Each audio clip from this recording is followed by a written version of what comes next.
Hey everybody, it's Friday. We're in the kitchen. Food, philanthropy, Friday. Hope you guys are having a great day. Going into the weekend, better be working on that balance. Hopefully we're making some progress there. This week, what we're talking about is dinner. We talked last week about lunch. We talked a few weeks ago about breakfast, and now we're hitting on dinner today. So I know I may be sounding a little bit like a broken record because I'm repeating some of the stuff that we talked about the last 2 weeks about breakfast and lunch, in the sense that you have to experiment. If you feel like something's broken and you have to change something up, then experiment and do so. If you feel like things are going pretty well with your dinner, and maybe your lunch and your breakfast need to be juggled around a little bit, then do that. But if something's going awry with your dinner, then you have to step back, take a look at what you may think is going wrong, and adjust and experiment and see what works. Try things out for a couple weeks and then go from there. If it doesn't work, go back to the drawing board. I know I said that about lunches and breakfasts, but it holds true for dinners as well. Now, as far as what to have for dinner, this can, again, be different for each person and each person's schedule and what they have going on, their likes, their dislikes, things like that. Schedule is a big one. I know a lot of people don't get home from either the office or from kids' sports games and things like that until late.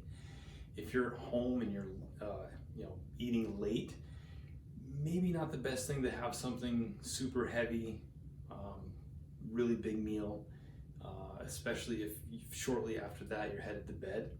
If, say, you get home at 8 o'clock and you go to bed at 10 or 11 o'clock, then that may not be as big of a problem, but I wouldn't necessarily come home, have a big meal, and then head right off to bed. So you may have to play around with that a little bit too. Obviously your proteins, your carbs, your fats, your fruits, your vegetables, big one, get those nutrients in there. Play around with it a little bit.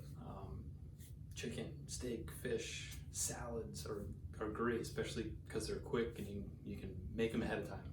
So I know I say it a lot, but if you have any questions, comments, problems, concerns, or need some help with anything, let me know. Get in touch, shoot me an email, get in touch on Facebook, Instagram, anything like that.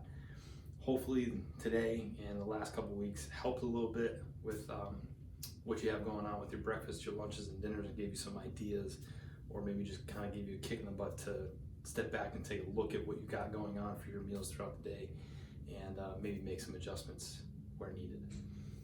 Philanthropy for today. So I was going through my closet the other day and getting rid of some old clothes and things like that, and it got me thinking, and I actually made a stop by Salvation Army yesterday. So that's what we're focusing on today. Salvation Army and the Goodwill. Go through the closets, go through some of those things that, some of those clothes and those outfits and things that you just have stuffed in the back of the closet that are just sitting there and you don't use and you don't even remember that you have anymore. Clean everything out, throw it in a bag, take it to Salvation Army or the Goodwill. You can always look them up online, find your closest location, or make a donation or something online if you would choose to do that too. If you have your wardrobe set and you don't have to get rid of anything.